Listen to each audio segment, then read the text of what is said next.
I just talked to one of my relatives in the United States of America, and she told me na yung init daw ngayon sa kanila sa Las Vegas, todo, sobra. Kakaiba daw pong talaga. And it leads me to the thought of what if the rapture not happened in 2024? Like for example, natapos ang 2024, walang rapture na naganap. Alam niyo po bang mas maglilid yan sa worst na year? Ano ba yung susunod na year after 2024? 24 after 25, right? 2025. So, my aunt told me, nasa Amerika siya, United States of America, USA, sabi niya, mas magiging mainit pa raw dito sa aming lugar, Las Vegas sila mainit talaga doon sa Arizona. Mas magiging mainit pa next year than now. Okay. Yan kung hindi magra-rapture. Alam naman niya yung tungkol sa rapture, pero syempre, naririnig niya yung sinasabi naman ng kanilang weather forecaster. Ito po mga nangyayari pong ito, yung pagbabago ng klima. Ewan ko po kung napansin niyo ako, lagi kong binabanggit yung pagbabago ng klima, especially in the morning.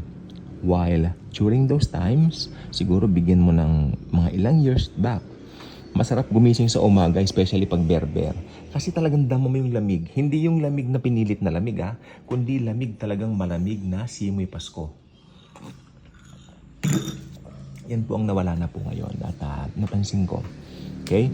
So, pwede rin mag-rapture na ngayon, itong 2024, pagkatapos, talagang worse na yung 2025 kasi kasama na po siya sa tribulation. Pwede, no? Pwede.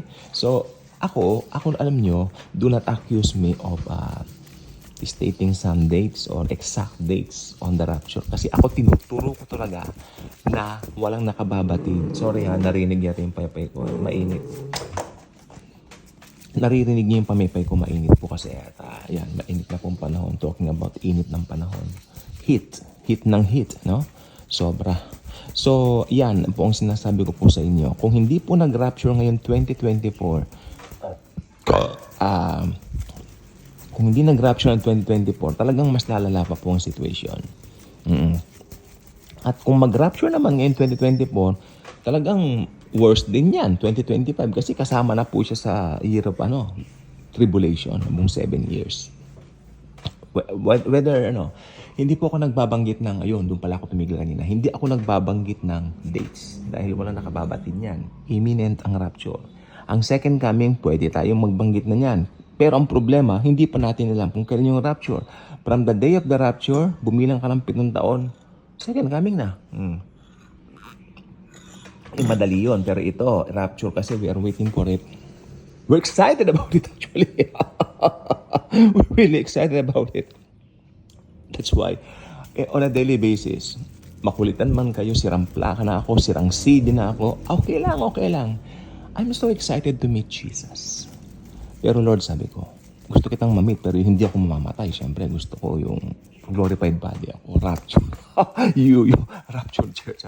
Rapture church ako. Rapture the person ako, di ba? Sabi ko, siyempre, we're really looking forward to that, Lord. Yan ang At kung totoong believer ka, you will be excited also. Excited yan sa rapture. Pero habang wala pa, share the good news. Share the gospel of the Lord Jesus Christ.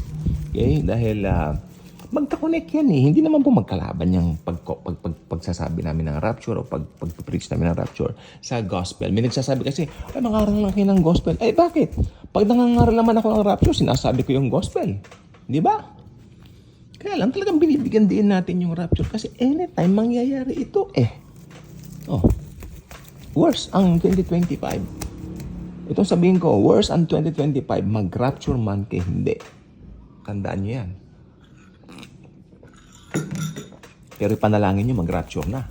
Ano ba naman yan, di ba? Para tapos na mga suliranin, tapos na mga problema, at sa piling tayo ni Lord Jesus forever and ever. Kasi to be with Him, di ba, is far more better ka nga ni Paul. Yan.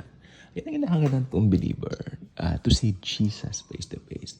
Mangyayari po yan sa araw ng rapture. Okay, for now, God bless.